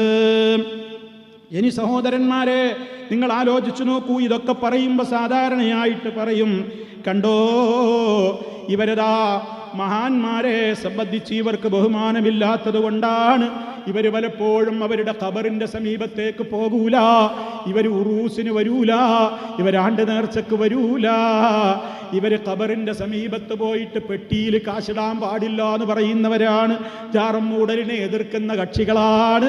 അവിടത്തേക്ക് നേർച്ച നാളികേരവും തേങ്ങയും അതേപോലെ തന്നെ അരിയും നെയ്ച്ചോറും ബിരിയാണിയും പോത്തും അതുപോലെ തന്നെ ആടും കോഴിയും അങ്ങനെ നൂറുകൂട്ടം കാര്യങ്ങളും വഴക്കുലകളും അങ്ങനെ നാളികേരവും പച്ചക്കറികളും ഇങ്ങനെ നൂറുകൂട്ടം നേർച്ചകളൊക്കെ കൊടുക്കുന്നവരോട്, പ്രിയമുള്ളവരെ, നേർച്ച ഒരു ആരാധനയുടെ ഭാഗമാണ്. സ്രഷ്ടാവായ റബ്ബിന് വേണ്ടിയെല്ലാം നിങ്ങൾ സമർപ്പിച്ചോളൂ. പക്ഷേ ഒരൊറ്റ സൃഷ്ടിക്കും വേണ്ടി നിങ്ങൾ നേർച്ച കൊടുക്കല്ലേ. കാരണം എന്താണ്? ഇങ്ങനെ നേർച്ച കൊടുക്കുന്നവരുടെ ഉദ്ദേശം എന്താണ്? നമ്മൾ എന്തെങ്കിലും കാര്യത്തിന് വേണ്ടി ഉപ്പാപ്പാന്റെ തലക്ക് ഭാഗത്ത് ജാറത്തിലുള്ള പെട്ടിയിലേക്ക് പൈസ ഇട്ടാൽ അവിടെയുള്ള ആ നിലവിളക്കിൽ എണ്ണയൊഴിച്ചിട്ട് ഒരു തിരിയങ്ങ് കത്തിച്ച് വെച്ചാൽ, അതല്ലെങ്കിൽ ആ എണ്ണയിൽ നിന്ന് അല്പമെടുത്ത് കുടിച്ച് തലയിലും ശരീരത്തിലുമൊക്കെ തടവിയാൽ, അതേപോലെ തന്നെ ആ ഖബറൊന്ന് ചുംബിച്ചാൽ, അവിടത്തേക്ക് നേർച്ച കൊടുത്താൽ, ആ വ്യക്തി നമ്മളുടെ എല്ലാ ആവശ്യങ്ങളും കണ്ടറിയുന്നുണ്ട്, കേട്ടറിഞ്ഞിട്ടുണ്ട്, നമ്മെ സഹായിക്കാൻ അദ്ദേഹത്തിന് കഴിവുമുണ്ട്. ചിലപ്പോൾ നേരിട്ടെന്നെ ഖബറിന്റെ പുറത്തേക്ക് ഇറങ്ങി വന്നിട്ടും സഹായിക്കും. ഇതൊന്നും ഞാൻ ആരെക്കുറിച്ചും ആരോപണം പറയുന്നതല്ല. പുത്തമ്പള്ളിയിലെ കുഞ്ഞഹമ്മദ് മുസ്ലിയാരുടെ പേരിൽ ഒരു മൗലീദില്ലേ, ആ മൗലിദിലെടുത്തു നോക്ക്. അതേപോലെ തന്നെ വേറെയും മൗലിദുകളിൽ പറയുന്ന കാര്യമാണ് ഈ പറയുന്നത്. ഖബറിന്റെ സമീപത്തേക്ക് ചെന്നാൽ അവർ ചിലപ്പോൾ ഖബറിൽ നിന്നിങ്ങോട്ട് പുറത്തേക്ക് ഇറങ്ങി വന്നിട്ട് അവർ സ്വന്തം തന്നെ നമ്മുടെ കാര്യമങ്ങ് നേടിത്തരും, അതങ്ങ് കാര്യങ്ങളൊക്കെ നിവർത്തിച്ചു തരും എന്ന് വിശ്വസിക്കുന്നില്ലേ? അത് പാടി പറയുന്നില്ലേ? അതല്ലേ മൗലിദ് കിതാബിലൂടെ വായിച്ചു കൊണ്ടിരിക്കുന്നത്? ഉമ്മമാരെ, ഉപ്പമാരെ, നിങ്ങളൊന്ന് ചോദിച്ചു നോക്ക്. അള്ളാഹുവിൻ്റെ റസൂൽ സല്ലല്ലാഹു അലൈഹി വസല്ലമിൻ്റെ കാലത്ത് ഏത് ഖബറാ എന്താണ് ഒരു ചാണിലപ്പുറം ഉയർത്തിയിട്ടുള്ളത്? മുസ്ലിമിന്റെ ഖബർ ആരുടെ ഖബറാണെങ്കിലും ഭൂമിയുടെ സമതലത്തിൽ നിന്ന് ഒരു ചാണിലപ്പുറം ഉയർത്താൻ പാടില്ലല്ലോ. പിന്നെ എങ്ങനെയാണത് കല്ലുകൾ വെച്ചുകൊണ്ട് ഉയരത്തിൽ പടുക്കുന്നത്? എങ്ങനെയാണ് പിന്നെ കുമ്മായവും പെയിന്റും സിമന്റും ഇടുന്നത്? എങ്ങനെയാണ് അതിന്മേൽ പട്ടുകൊണ്ട് മൂടുന്നത്? എങ്ങനെയാണ് അവിടെ ചന്ദനത്തിരി പുകയ്ക്കുന്നത്? എവിടെയാണ് മുത്ത് മുസ്തഫായുടെ കാലത്തൊരു നേർച്ചപ്പെട്ടി സ്ഥാപിച്ചത്? ബദരീങ്ങളുടെ ഖബറുകൾ അവിടെ ഉണ്ടായിരുന്നില്ലേ? വഹദീങ്ങളുടെ ഖബറിൽ അവിടെ ഉണ്ടായിരുന്നില്ലേ? അവിടെയൊക്കെ ആരുടെ ഖബറുകളാ കെട്ടിപ്പടുത്തത്? എവിടെയാ ഉറൂസ് കഴിച്ചത്? എവിടെയാ ആണ്ട് നേർച്ച ഉണ്ടാക്കിയത്? എവിടെയാണ് അവരുടെയൊക്കെ പ്രീതിക്ക് വേണ്ടി ഭക്ഷണം തയ്യാറാക്കിയിട്ട് ബിരിയാണിയും അതുപോലെ തന്നെ ഒട്ടകമാംസമോ ആടുമാംസമോ അതുപോലെ തന്നെ അവിടെ വിതരണം നടത്തിയത്? അന്ന് പട്ടിണിയുള്ള സഹാബിമാരില്ലായിരുന്നോ? ഉപ്പാപ്പാന്റെ ഖബറിന്റെ സമീപത്ത് ഉറൂസാണെന്ന് പറഞ്ഞിട്ട് വരവൂരിലെ ഉപ്പാപ്പാന്റെ അടുത്ത് എന്ന് പറഞ്ഞുകൊണ്ടും മറ്റുള്ള പലരുടെയും ദർഗകളിലതാ അവരുടെ ഖബറിന്റെ സമീപത്തും പോയിട്ട് പരിസരങ്ങളിലൊക്കെ ചോറുണ്ടാക്കി കൊടുക്കുന്നതിന്, ആളുകൾക്ക് ഭക്ഷണം കിട്ടുന്നതിന് വെറുപ്പുണ്ടായിട്ടാണോ മുജാഹിദുകൾ എതിർക്കുന്നത്? ഒരിക്കലുമല്ല. അന്നദാനം എപ്പോഴും ചെയ്തോളൂ. വിശക്കുന്നവന് ഭക്ഷണം കൊടുക്കൽ നല്ലതല്ലേ? പക്ഷേ ഇവിടെ എന്താ സംഭവിക്കുന്നത്? ആ ജാറത്തിൽ കിടക്കുന്ന ആരെയാണോ ഇവർ നിരൂപിക്കുന്നത്, സങ്കല്പിക്കുന്നത്, ആ വ്യക്തി ഇതൊക്കെ കാണുന്നുണ്ട്, കേൾക്കുന്നുണ്ട്. ആ ഉപ്പാപ്പാന്റെ നേർച്ചച്ചോറിന്റെ ചെമ്പുമായിട്ട് വനിതാ വളണ്ടിയർമാരും ആണുങ്ങളുമൊക്കെ ഇങ്ങനെ നെട്ടോട്ടമോടിയിട്ട് 3-4 ദിവസമൊക്കെ വരവൂരിലെ ആ മഖാമിന്റെയും ദർഗയുടെയും ചുറ്റുഭാഗത്ത് ബിരിയാണി വെക്കാനും ചോറ് വെക്കാനും പോത്ത് വെക്കാനും അത് വിതരണം ചെയ്യാനും ഒക്കെ ആൾക്കൂട്ടം കൂടുമ്പോ ഉപ്പാപ്പ നോക്കുന്നുണ്ടേ, കാണുന്നുണ്ടേ, കേൾക്കുന്നുണ്ടത്രേ. എന്നിട്ട് അവിടെയുള്ളവര് പറയാണത്രേ ഉപ്പാപ്പയോട്, ഉപ്പാപ്പാ, വല്യാപ്പാ, എത്ര ദിവസമായിക്കൊണ്ട് ഞങ്ങളിവിടെ വന്ന് നിൽക്കുന്നു വല്യാപ്പാ, വീട്ടിൽ ഉമ്മാക്ക് സുഖമില്ല വല്യാപ്പാ, ഉപ്പ കിടപ്പിലാണ് വല്യാപ്പാ, ഞങ്ങൾ പാപികളാണ് വല്യാപ്പാ, ഞങ്ങൾക്ക് രോഗമുണ്ട് വല്യാപ്പാ, മക്കളില്ലാത്തവരുണ്ട് ഞങ്ങളിൽ വല്യാപ്പാ, മക്കളെ കെട്ടിച്ചയക്കാൻ പറ്റാത്തവരുണ്ട് വല്യാപ്പാ, ഞങ്ങളെ ഒന്ന് നോക്കണേ എന്ന് പറഞ്ഞാൽ ആ ഉപ്പാപ്പ അത് കേൾക്കുമെന്ന് അർത്ഥശങ്കക്കിടയില്ലാത്ത വിധം ഞാനിതാ പ്രഖ്യാപിക്കുന്നു എന്ന് തിരുവനന്തപുരത്തുകാരനായ ഒരു ബാക്കവി വന്നിട്ട് വരവൂര് മഖാമിന്റെ ആണ്ട് നേർച്ചയിൽ പ്രസംഗിക്കുമ്പോ, പ്രിയമുള്ളവരെ, ആ ഉസ്താദിനോടടക്കമുള്ള എല്ലാവരോടും ഞങ്ങൾക്കൊരു വെറുപ്പുമില്ല. പക്ഷേ നിങ്ങൾ ആലോചിച്ചു നോക്കൂ, ഇത് അല്ലാഹുവിന്റെ റസൂല് പഠിപ്പിച്ച ദീനാണോ? നിങ്ങൾ ആലോചിക്ക്, ചിന്തിക്ക്. അത് അവരെ കുറ്റം പറയലാണോ? മുത്തു മുസ്തഫായെ വിളിച്ചുകൊണ്ട് പോലും നമുക്ക് നബിയെ രക്ഷിക്കണേ, സഹായിക്കണേ എന്നുള്ള ഒരു പ്രാർത്ഥന അവിടുന്ന് നമുക്ക് പഠിപ്പിച്ചു തന്നിട്ടില്ല. അതുകൊണ്ട് ഉപ്പാപ്പമാരുടേതാണെങ്കിലും ഉമ്മാമ്മമാരുടേതാണെങ്കിലും പൈതലുകളുടേതാണെങ്കിലും പല പേരുകളിൽ നിന്ന് പലയിടങ്ങളിലും ജാറം കെട്ടിപ്പടുക്കുന്നുണ്ട്. ഇസ്ലാമിൻ്റെ സംസ്കാരമല്ല. ആര് മരണപ്പെട്ടാലും അവരുടെ ഖബറടക്കിയാൽ ആ ഖബറിന് കൊടുക്കേണ്ട ബഹുമാനം എന്താണെന്നോ? ഒരു ചാണിലപ്പുറം അത് ഉയർത്താൻ പാടില്ല, അതിന്മേൽ ചവിട്ടാൻ പാടില്ല, ഖബറിന്മേൽ ഇരിക്കാൻ പാടില്ല, മലമൂത്ര വിസർജനം നിർവഹിക്കാൻ പാടില്ല, ഒരു ഖബറിനെയും അനാദരിക്കാൻ പാടില്ല. ഇതല്ലേ ഇസ്ലാം പഠിപ്പിച്ചിട്ടുള്ളത്. മറിച്ച് ഏതെങ്കിലും ഖബർ കെട്ടിപ്പടുക്കാനോ വിളക്ക് കൊളുത്താനോ മുത്തു മുസ്തഫ ബദരീങ്ങളുടെയോ വഹദീങ്ങളുടെയോ ആരുടെ ഖബറിന്റെ സമീപത്താണ് നേർച്ചപ്പെട്ടി വെച്ചത്? അവരുടെ കാലത്ത് പണത്തിന് ആവശ്യമില്ലാത്തത് കൊണ്ടാണോ? ഉടുതുണിക്ക് മറുതുണിയില്ലാത്ത സഹാബിമാരല്ലേ അന്ന് ജീവിച്ചിരുന്നത്?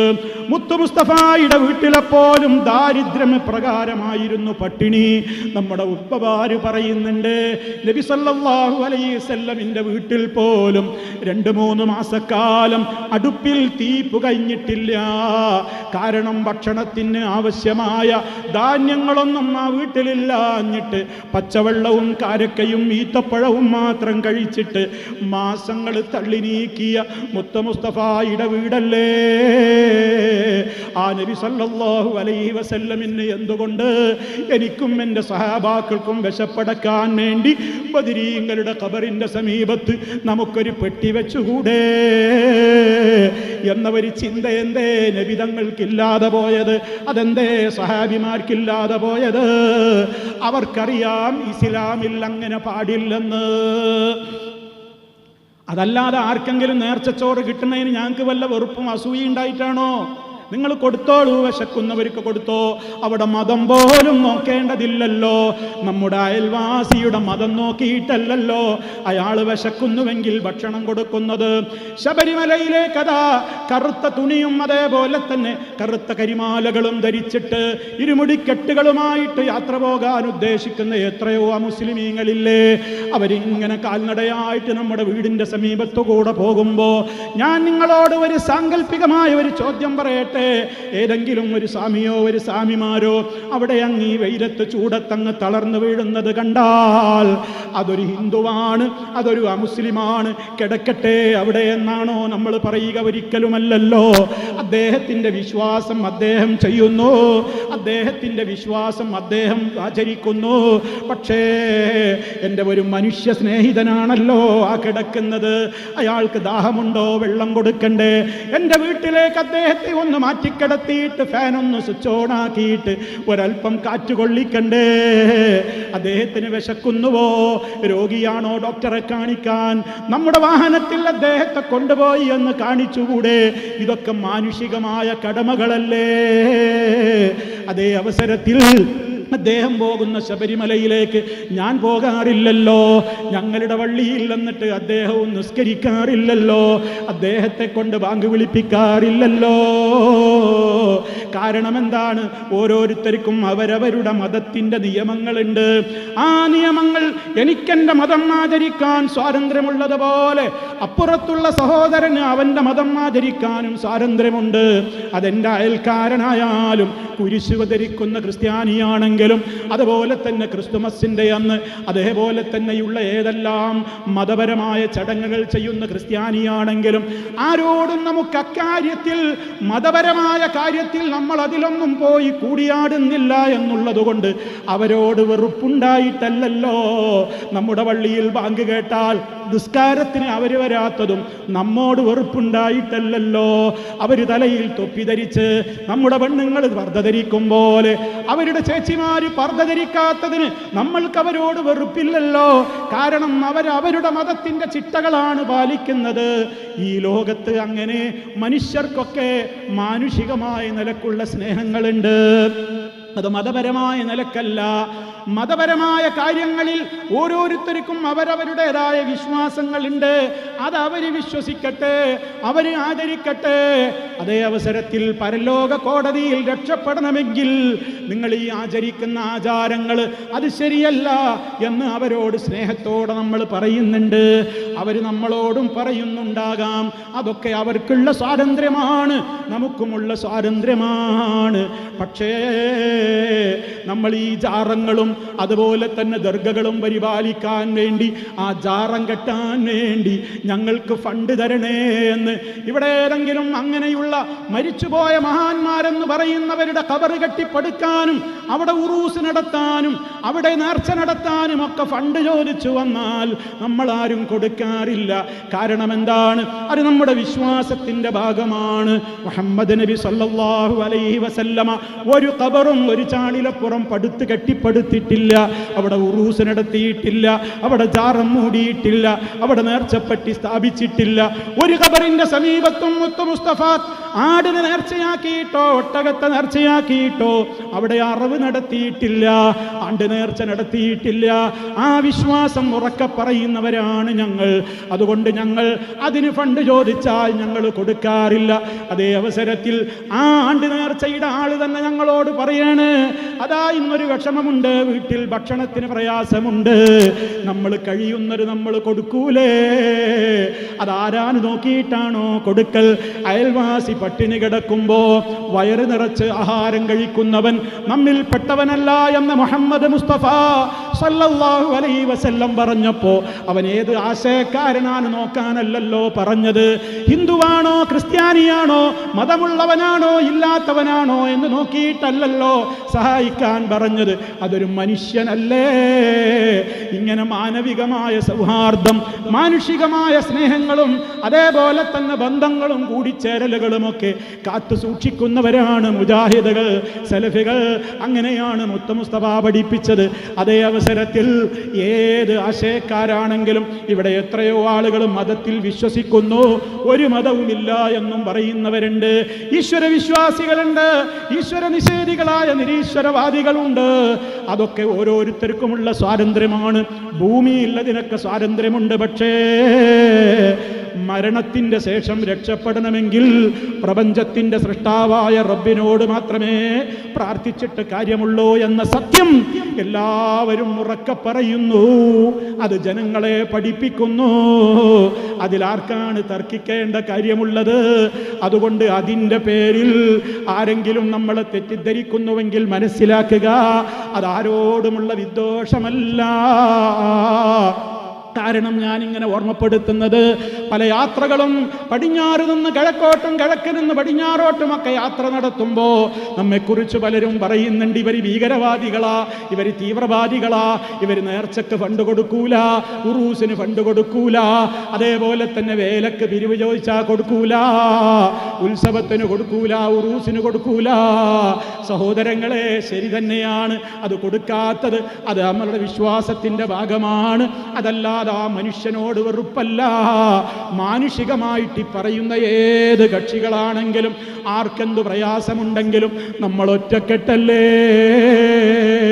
നമ്മുടെ വീട്ടിലേക്ക് ഏതെങ്കിലും ഒരു വീട്ടിലേക്ക് ഒരു മൂർഖൻ പാമ്പ് കയറി വരുമ്പോൾ ആ പാമ്പിനെ കൊല്ലാൻ വേണ്ടി ആരൊക്കെയാണ് ഓടിക്കൂടാറുള്ളത് നോക്കിയിട്ടാണോ നമ്മൾ ആ പാമ്പിനെ തല്ലാറുള്ളത്?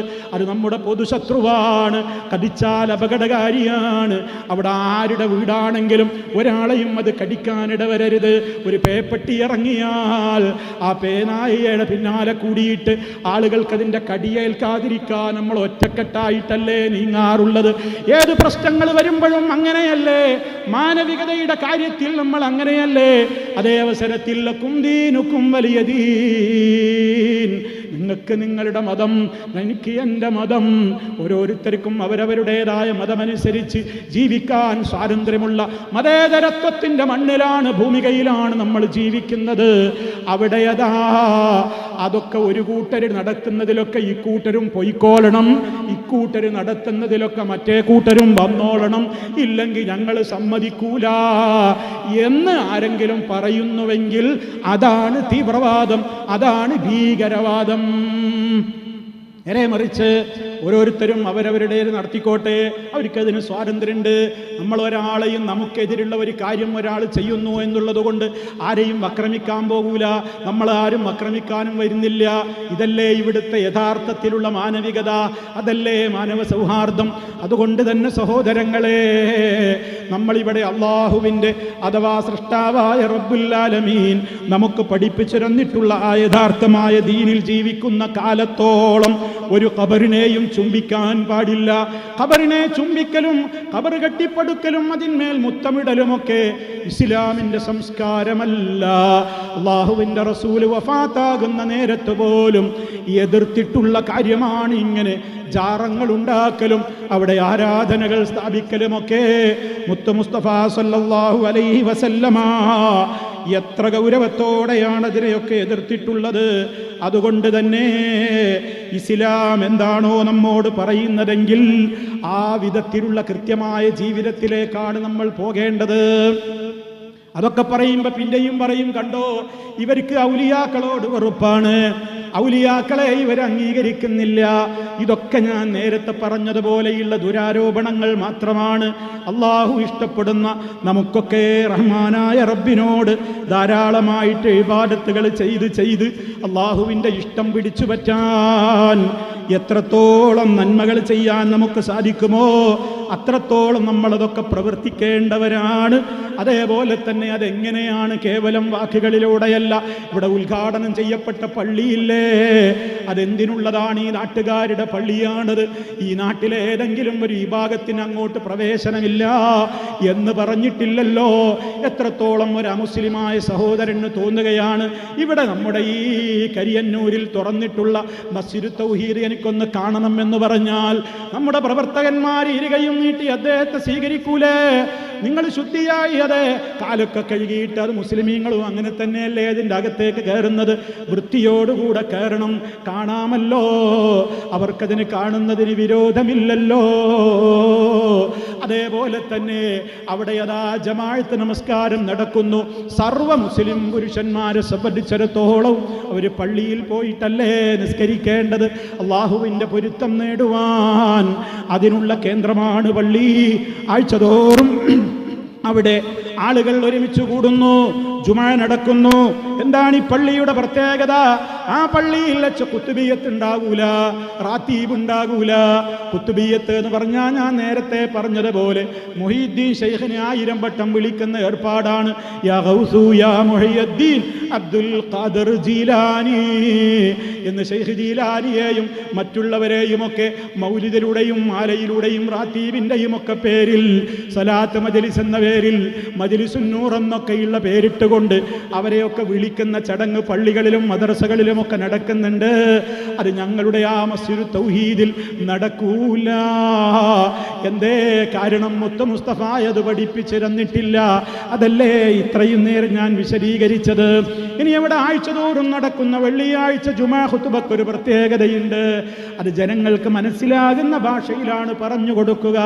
കാരണം അല്ലാഹുവിൻ്റെ റസൂല് നടത്തിയ ഒരൊറ്റ ഖുതുബയും ആ ജനങ്ങൾക്ക് മനസ്സിലാകാത്ത ഭാഷയിൽ പറഞ്ഞിട്ടില്ല. മലയാളമോ ഇംഗ്ലീഷോ തമിഴോ കന്നഡയോ എന്നുള്ളതല്ല പ്രശ്നം. അവിടെ കൂടിയ ജനങ്ങൾക്ക് മനസ്സിലാകുന്ന ഭാഷയിലാണ് സംസാരിച്ചത്. പരിശുദ്ധ ഖുർആനിൻ്റെ ആയത്തോതിയിട്ട് അവർക്ക് മനസ്സിലാകുന്ന കാര്യങ്ങൾ അള്ളാഹുവിൻ്റെ റസൂല് വിശദീകരിച്ചു കൊടുക്കാറാണ് പതിവുള്ളത്.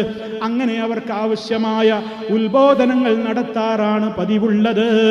അതുകൊണ്ട് നമ്മുടെ പള്ളിയിലും ജനങ്ങൾക്ക് ആവശ്യമായ നിലക്ക് ഓരോ കാലത്തും അവരെ പഠിപ്പിക്കേണ്ട കാര്യങ്ങൾ കൃത്യമായി പഠിപ്പിച്ചു കൊടുക്കുന്നു. അവിടെ സ്ത്രീകൾക്കും വേണമെങ്കിൽ വരാം, പുരുഷന്മാരെ പോലെ അവർക്ക് നിർബന്ധമില്ല. എന്നാൽ ഒരു സ്ത്രീക്ക് തോന്നുകയാണ് ആഴ്ചതോറും നടക്കുന്ന ഖുതുബ എനിക്കുമെന്ന് കേൾക്കണം. അങ്ങനെ ഒരു സ്ത്രീ ളുഹർ വീട്ടിൽ നിന്ന് ളുഹർ നിസ്കരിക്കുന്നതിന് പകരം പള്ളിയിലേക്ക് ജുമാക്ക് പോയാൽ അവർക്കതാ ഉളുവെടുക്കാൻ പ്രത്യേകം ഇടമുണ്ട്, അവർക്ക് കയറാൻ വഴിയുണ്ട്, അവർക്കിരിക്കാൻ സെപ്പറേറ്റ് റൂമുണ്ട്. അവിടെ ഇരുന്ന് അവരവിടുത്തെ ഉത്ബോധനങ്ങൾ കേട്ട് നിസ്കാരത്തിൽ പങ്കെടുത്തു പോന്നാൽ അവർക്കന്ന് ളുഹർ നിസ്കരിക്കേണ്ട ആവശ്യമില്ലല്ലോ. ആ ജുമാ തന്നെ മതിയല്ലോ. അതിന് വിധങ്ങൾ കൊടുത്ത അനുവാദമല്ലേ? മക്കത്തെ പള്ളിയിലും നടക്കുന്നു, മദീനത്തെ പള്ളിയിലും നടക്കുന്നു. പുണ്യമുള്ള പള്ളികളിലെ 3ാമത്തെ പള്ളിയായ ഫലസ്തീനിലെ ബൈത്തുൽ മുഖദ്ദസിലും ഇത് നടക്കുന്നു. അതുകൊണ്ടാണ് സഹോദരങ്ങളെ, നിങ്ങൾക്ക് വേണമെങ്കിൽ പോകാൻ. ഞങ്ങൾ പള്ളിയുടെ വാതിലുകൾ സ്ത്രീകളുടെ മുമ്പിൽ കൊട്ടിയടക്കുന്ന ആളുകളല്ല. ഇന്ന് പല ആളുകളും പെണ്ണുങ്ങൾക്ക് പള്ളിയിൽ കയറ്റുന്നത് എപ്പോഴാ? പള്ളിപ്പണി പൂർത്തിയായിട്ട് ഉദ്ഘാടനം കഴിഞ്ഞാൽ പെണ്ണുങ്ങളെ പള്ളിയിലേക്ക് കൊണ്ടുപോകും. അതെന്തിനാ? നിങ്ങളൊക്കെ പള്ളി കാണാൻ വരണം, കൂട്ടത്തിൽ വരുമ്പോ കവറും കൊണ്ടുവരണം. ഇങ്ങനെ പൈസ വാങ്ങാൻ വേണ്ടിയിട്ടുള്ളൊരു പള്ളി കാണാൻ കൊണ്ടുപോക്ക്. നമ്മളതല്ല. നിങ്ങൾ വന്നോ, നിങ്ങൾക്ക് നിസ്കരിക്കേണ്ട സമയത്ത് വരണോ? വേണമെങ്കിൽ വന്നോളി, സൗകര്യമുണ്ട് ഇവിടെ, നിങ്ങൾക്കുള്ള സൗകര്യമുണ്ട്. ജുമാക്ക് വരണോ? വന്നോളൂ. നിർബന്ധിച്ചാരി ആട്ടി പറഞ്ഞാക്കൂല. വീട്ടിൽ നിന്ന് പോണം പള്ളിയിൽ. അത് ആണുങ്ങൾക്കുള്ള നിയമ. പെണ്ണുങ്ങൾക്ക് അങ്ങനെ നിർബന്ധമല്ല. പോയാൽ അവർക്കും കൂലിയുണ്ട് അല്ലേ നമ്മൾ പറയുന്നുള്ളൂ. ഒന്നാലോചിച്ച് നോക്കൂ നിങ്ങൾ.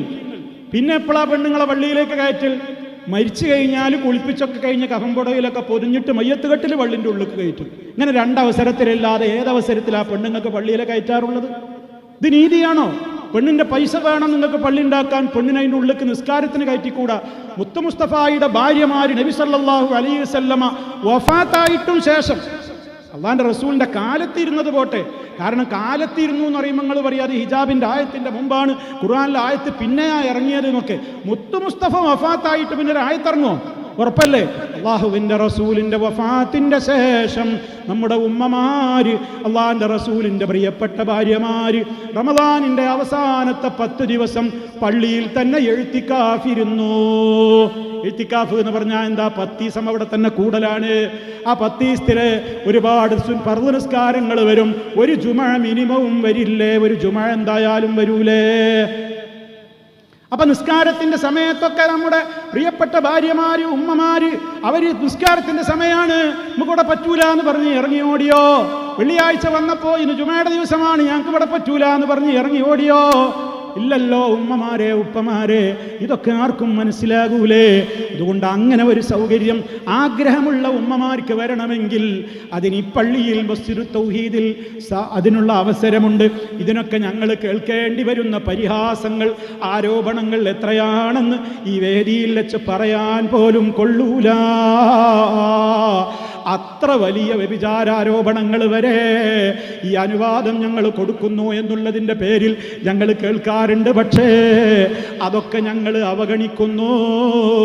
റബ്ബിനറിയാമല്ലോ, പരലോക കോടതിയിലേക്കല്ലേ എല്ലാവരും ഈ പറയുന്നവരും നമ്മളുമൊക്കെ ഒന്നിച്ചു കൂടുക. അവിടുത്തേക്ക് സങ്കടം പറയാറാണ് പതിവുള്ളത്. അതുകൊണ്ട് തന്നെ നിസ്കാരത്തിൻ്റെ ശേഷം ദിക്റില്ലാത്തവരാ, ദുആയില്ലാത്തവരാ എന്നൊക്കെ പറയുന്നു. പ്രിയമുള്ളവരെ, നിസ്കാരത്തിന്റെ ശേഷം എത്രയെത്ര ദിക്റുകളാ, എത്രയെത്ര ദുആകളാ. രാവിലെ എഴുന്നേറ്റത് മുതൽ ഉറങ്ങും വരെ ദിക്റില്ലേ, ദുആയില്ലേ, സ്വലാത്തുകളില്ലേ. അതേ അവസരത്തിൽ അതാ നബിയോട് വിളിച്ച് സങ്കടം പറയുന്ന ഇവരുടെ പല സ്വലാത്ത് മജ്ലിസുകളുമുണ്ട്. സ്വലാത്ത് മജ്ലിസ് എന്ന് പറഞ്ഞിട്ട് ആളുകളെ തട്ടിപ്പിലാക്കുന്ന പല മജ്ലിസുകളുമുണ്ട്, മജ്ലിസുൻ നൂറുകളുണ്ട്. അങ്ങനെയുള്ള ഇടങ്ങളിലൊക്കെ പോകുമ്പോ അതൊന്നും മുത്തു മുസ്തഫ പഠിപ്പിച്ച കാര്യമല്ലല്ലോ. എന്നിട്ടും നിങ്ങൾ എന്തേ പെണ്ണുങ്ങളെ കൂട്ടത്തോടെ കൊണ്ടുപോവുകയാണല്ലോ. ഒരു മജ്ലിസിലെയും നിങ്ങൾ പ്രസംഗിക്കാറില്ലല്ലോ.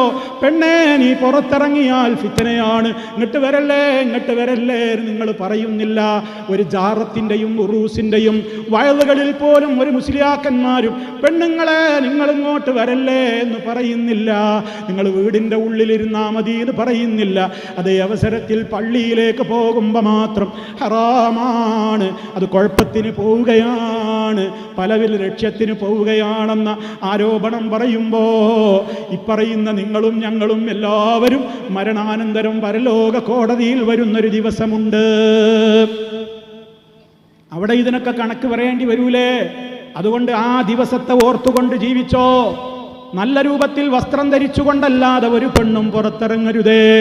നമുക്ക് നമ്മുടേതായ എല്ലാ സ്വാതന്ത്ര്യങ്ങളും നമ്മുടെ വീട്ടിൻ്റെ അകത്ത് നിർവഹിക്കാലോ. നമ്മുടെ അലങ്കാരവും ഭംഗിയും കാണിക്കേണ്ടത് അന്യാണുങ്ങളെയല്ലല്ലോ. നമ്മളോട് മറക്കാൻ പറഞ്ഞ ഇടങ്ങളൊക്കെ ലൂസായ വസ്ത്രം കൊണ്ട് മറച്ചിട്ടല്ലേ പുറത്തേക്ക് ഇറങ്ങേണ്ടത്. നമ്മൾ ഫോൺ ഉപയോഗിക്കുമ്പോൾ അന്യാണുങ്ങളോട് കൊഞ്ചിക്കൊഴഞ്ഞ് വർത്താനം പറയണ്ട, ചാറ്റിങ് നടത്തണ്ട. ലഹരിയുടെ കാലമാണ്. ആരൊക്കെ എപ്പോഴൊക്കെ എന്തൊക്കെയാ തോന്നുക എന്നറിയാത്ത കാലമാണ്.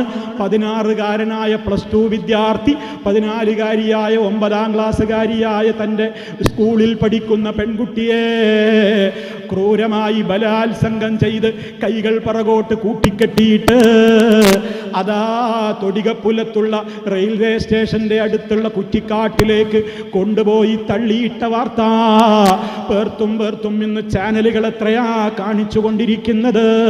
ഉമ്മമാരെ, എന്തേ നമ്മുടെ മക്കൾക്ക് സംഭവിക്കുന്നത്? അവർ ലഹരിയുടെ അടിമകളായി പോകുന്നു, പലപ്പോഴും MDMA-യുടെ അടിമകളായി പോകുന്നു, പലപ്പോഴും മയക്കുമരുന്നിൻ്റെ ആളുകളായി പോകുന്നു. വഴിവിട്ട ബന്ധങ്ങളിലേക്ക് നമ്മുടെ പെൺകുട്ടികൾ പോകുന്നു, ആൺകുട്ടികൾ പോകുന്നു. അതേ കണക്കല്ലാത്ത സ്വാതന്ത്ര്യം. ഉമ്മമാരെ, ഉപ്പമാരെ, നിങ്ങൾ പെൺകുട്ടികൾക്കും ആൺകുട്ടികൾക്കും ചെറുപ്പത്തിലേ അങ്ങവരെ അഴിച്ചു വിടുകയാണ്. ഫോൺ മുന്തിയത് അവരുടെ കൈകളിൽ കൊടുക്കുകയാണ്. അവരൊറ്റക്ക് വാതിലടച്ച് വീടുകളിൽ ഇരിപ്പാണ്. സ്റ്റഡി ടൂർ എന്ന പേരിൽ അവർ ലൈറ്റുകൾ ഇട്ടുകൊണ്ട് കൂത്താട്ടമാടുന്ന വാഹനങ്ങളിലൂടെ അവർ പല ദിക്കുകളിലേക്ക്, പലയിടങ്ങളിലേക്ക് ടൂർ പോവുകയാണ്. ചോദിച്ചാൽ പറയും ഇതെന്റെ ആൺസുഹൃത്താ, ചോദിച്ചാൽ ഇപ്പൊ കിട്ടിയ പേരാണ് പെൺസുഹൃത്ത്, ബെസ്റ്റി. എന്നൊക്കെയുള്ള ചില ഓമന പേരിട്ടുകൊണ്ട് നമ്മുടെ മക്കളെ ഇങ്ങനെ അഴിഞ്ഞാടാൻ അവർക്ക് പൂർണ്ണ സ്വാതന്ത്ര്യം കൊടുക്കുന്ന ഉമ്മമാരെ, ഉപ്പമാരെ, ഈ നടക്കുന്ന കൊലപാതകങ്ങളിലും ഒളിച്ചോട്ടങ്ങളിലും അതേപോലെയുള്ള ബലാത്സംഗങ്ങളിലുമൊക്കെ നമുക്കും പങ്കില്ലേ? രക്ഷിതാക്കളായ നമുക്കങ്ങനെ പെട്ടെന്ന് കൈ കഴുകി രക്ഷപ്പെടാനാകുമോ? പരിശുദ്ധ ഖുർആൻ നമ്മളോടെന്താ പറഞ്ഞൊരു? വിശ്വാസികളെ, നിങ്ങൾ നിങ്ങളുടെ ശരീരങ്ങളെ നരകത്തിയില്ലെന്ന് കാത്തുകൊള്ളണമെന്ന് മാത്രമാണോ? നിങ്ങളുടെ ഭാര്യമാരെ നോക്കണേ, നിങ്ങളുടെ മക്കളെ സൂക്ഷിക്കണേ. കാരണം ഈ മരണം കൊണ്ടൊന്നും തീരൂല, ആത്മഹത്യ ചെയ്തതുകൊണ്ടൊന്നും രക്ഷപ്പെടൂല. പരലോകത്ത് കത്തിയാളുന്ന നരകമാണ്, അവിടെ കാലാകാലം ശിക്ഷയാണ്. അവിടെ നിങ്ങളെ സഹായിക്കാൻ ഉപ്പയുണ്ടാവില്ല, ഉമ്മയുണ്ടാവില്ല, മക്കളുണ്ടാവില്ല, ആരുമുണ്ടാവില്ല. പാപ്പാക്ക് ഉമ്മയെ വേണ്ട, ഭാര്യക്ക് ഭർത്താവിനെ വേണ്ട, മക്കൾക്ക് ബാപ്പയെ വേണ്ട, മക്കൾക്ക് ബാപ്പയെ വേണ്ട. എന്നിട്ടാണോ മക്കൾ ആവശ്യപ്പെടും പോലെ മൊബൈലും കൊടുത്ത് അവരിഷ്ടപ്പെടുന്ന രൂപത്തിലുള്ള ഇറുകിയ പാൻറ്റും ധരിച്ച് അതേപോലെ തന്നെ ശരീരത്തിൻ്റെ എല്ലാ ഭാഗങ്ങളും ഇങ്ങനെ അന്യാണുങ്ങളുടെ മുമ്പിലേക്ക് പ്രദർശിപ്പിച്ചുകൊണ്ട് അഴിഞ്ഞാടാൻ വിടുമ്പോ ഈ മക്കൾ നാളെ പരലോക കോടതിയിൽ നമുക്കെതിരെ തിരിഞ്ഞു കൊത്തുമ്പോ അവിടെ നമുക്ക് സഹായിക്കാൻ ആളുണ്ടാകുമോ? ഉണ്ടാകുമോ? പിന്നെ കരഞ്ഞിട്ട് കാര്യമുണ്ടോ? മക്കളെ അങ്ങോട്ട് സ്വാതന്ത്ര്യത്തിൽ അഴിച്ചു വിട്ടിട്ട് പിന്നെ അപകടം പറ്റിയിട്ട് പിന്നെ കരഞ്ഞിട്ട് കാര്യമുണ്ടോ? ഇവിടെ നിന്ന് തന്നെ നോക്കേണ്ടത് നമ്മൾ നോക്കണ്ടേ? വിവാഹവേദികളിൽ പോലും കൂത്താട്ടങ്ങളല്ലേ നടക്കുന്നത്? ഒരു കല്യാണത്തിന് പോലും, പ്രത്യേകിച്ച് മാപ്പിള കല്യാണം, മുസ്ലിമീകളെന്ന് പറയുന്നവൻ്റെ കല്യാണത്തിന് പോകാൻ പോലും കഴിയാത്തത്ര തിമർത്താടുന്നു. ആണും പെണ്ണും ഇങ്ങനെ അവരുടെ എല്ലാ ശരീരങ്ങളും കൊണ്ട് ആടിപ്പാടി അന്യാണുങ്ങൾ കൂടുന്നിടത്ത് അതാണും പെണ്ണുമൊക്കെ സ്റ്റേജിലേക്ക് കയറിയിട്ട് പുതുപെണ്ണും പുതിയാപ്പിളയും അടക്കം തുള്ളിച്ചാടിക്കൊണ്ട് ഫോട്ടോക്ക് പോസ്റ്റ് ചെയ്യുന്ന അതേപോലെയുള്ള നൂറുകണക്കിന് കാര്യങ്ങൾ പന്തലിലും ഓഡിറ്റോറിയങ്ങളിലും വെച്ച് നടന്നു പോകുമ്പോ, അതങ്ങനെ നടപ്പിൽ വരുത്തിക്കൊണ്ടിരിക്കുമ്പോ അരുത് മക്കളെ. വിവാഹം എന്ന് പറയുന്നത് അള്ളാഹു ചെയ്തു തരുന്ന നിഅമത്താണ്. മോനൊരു പെണ്ണിനെ കിട്ടി, മോൾക്കൊരു പുതിയാപ്പിളയെ കിട്ടിയത് റബ്ബ് തരുന്ന നിഅമത്താണ്. ആഗ്രഹിച്ചിട്ടും വിവാഹം നടക്കാത്ത എത്രയെത്ര ആണുങ്ങളാ, എത്രയെത്ര പെൺകുട്ടികളാ. എനിക്കെൻ്റെ റബ്ബൊരു മരുമോനെ തന്നല്ലോ, ഒരു മരുമോളെ തന്നല്ലോ. ആ അനുഗ്രഹം ഓർത്ത് റബ്ബിനോട് നന്ദി പറയേണ്ട ദിവസം നിക്കാഹ് കഴിയുമ്പോഴേക്ക് തുള്ളിച്ചാട്ടം നടത്തിയിട്ട് അതിൻ്റെ മുമ്പ് കുറേ അറബ് നൈറ്റും അതുപോലെ തന്നെ പാകിസ്ഥാനി നൈറ്റും പഞ്ചാബി നൈറ്റും അതുപോലെ തന്നെ മഞ്ഞക്കല്യാണവും പിന്നേതാ വ്യത്യസ്തങ്ങളായ പേരിലുള്ള പല വിധത്തിലുള്ള മെഹന്തിയും ഹൽദിയും പല പേരിലങ്ങനെ കൂത്താട്ടങ്ങൾ നടത്തിയിട്ട് തൻ്റെ പെണ്ണിൻ്റെ എല്ലാ ശരീരത്തിൻ്റെ സൗന്ദര്യവും മാലോകര് കണ്ടാസ്വദിച്ചോട്ടെ എന്ന നിലക്ക് അത് ആൽബങ്ങളാക്കിയിട്ട് നെറ്റിലും അങ്ങ് അപ്ലോഡ് ചെയ്യുമ്പോൾ ലക്ഷക്കണക്കിന് ആളുകളുടെ മുമ്പിലേക്ക് നമ്മുടെ മക്കളെ ഇങ്ങനെ കൊത്തിവലിക്കാനിട്ട് കൊടുക്കണോ ഉമ്മമാരെ? റഹ്മാനായ റബ്ബിനത് ഇഷ്ടപ്പെടുമോ? ഇതൊക്കെ പറയുമ്പോൾ ഇതെല്ലാവരും ചിന്തിക്കണം. ഇതൊക്കെ എല്ലാവർക്കും അംഗീകരിക്കേണ്ട കാര്യമല്ലേ? പക്ഷേ ഇതൊക്കെ പറയുമ്പോൾ അതിനൊന്നും ചെവി കൊടുക്കൂല. അതൊക്കെ മക്കളാണ്, അതൊക്കെ അവർ ചെയ്യാണ്, ഞങ്ങളെന്ത് ചെയ്യാനാണ്? ഇപ്പോഴത്തെ ന്യൂജനാണ്, അവരുടെ ഇഷ്ടമല്ലേ വലുത്. അതൊക്കെ പറയുന്ന ബാപ്പ ഉമ്മ നിങ്ങളല്ലേ പൈസ ചെലവഴിക്കുന്നത്? അത് നിങ്ങൾക്ക് പരലോക കോടതിയിൽ അള്ളാനോട് പറഞ്ഞു നിൽക്കാൻ കഴിയുന്ന മറുപടിയാണോ? നിങ്ങൾ ചെലവാക്കിയ പൈസയുടെ ഓരോ കണക്കും റബ്ബിൻ്റെ കോടതിയിൽ നിങ്ങളല്ലേ പറയേണ്ടി വരുന്നത്? എത്രയെത്ര മക്കളാണ്, ആൺമക്കളാണ്, പെൺമക്കളാണ് പ്രായമായ ഉമ്മയെ കരയിപ്പിക്കുന്നത്, ഉപ്പയെ കരയിപ്പിക്കുന്നത്. കാരണം അവിടെ നടക്കുന്ന കാര്യങ്ങളൊന്നും ആ ഉമ്മാക്ക് ഇഷ്ടല്ല, ഉപ്പാക്ക് ഇഷ്ടല്ല. അവർക്ക് പടച്ചോനെ പേടിയുള്ളവരാണ്, നല്ല വിശ്വാസികളാണ്. എന്നിട്ട് അവരെ പോലും വെല്ലുവിളിച്ചുകൊണ്ട് അവരുടെ മനസ്സ് അന്നത്തെ ദിവസം കരയാണ്. എൻ്റെ മോൻ ഇങ്ങനെ ചെയ്തല്ലോ, എൻ്റെ മോള് കല്യാണ ദിവസം ഇങ്ങനെ എന്നോട് ചെയ്തല്ലോ, ഞാൻ എതിർക്കുന്ന കാര്യം എൻ്റെ മക്കൾ കാട്ടിക്കൂട്ടുന്നുവല്ലോ എന്ന് എത്ര ഉമ്മമാര് കല്യാണ സദസ്സില്ലെന്ന്, എൻ്റെ മോൻ്റെ കല്യാണമല്ലേ, എൻ്റെ മോൾ ഇറങ്ങിപ്പോകുന്ന ദിവസമല്ലേ എന്നോർത്തിട്ട് സങ്കടത്തോടെ മനസ്സ് വേദനിച്ചിട്ട് അവിടെ ഇങ്ങനെ വെറുതെ ഇരിക്കുന്നുണ്ടാകും നോക്കുകുത്തിയായിട്ട്. ആ വേദനക്ക് നിങ്ങൾ എവിടെ മറുപടി പറയും മക്കളെ? ആ കണ്ണുനീര് നിങ്ങൾ എവിടെ വെച്ചാണ് കഴുകിക്കളയുക? അതുകൊണ്ട് റബ്ബിനെ ഓർക്കണേ. ആ റബ്ബ് പഠിപ്പിച്ച ദീനനുസരിച്ച് ജീവിക്കാൻ ആഗ്രഹിക്കുന്ന ഉമ്മമാരെ വെറുതെ വിടണേ, ഉപ്പമാരെ വെറുതെ വിടണേ. നിങ്ങൾ ആലോചിക്കൂ എത്രത്തോളം ഗൗരവമാണ്.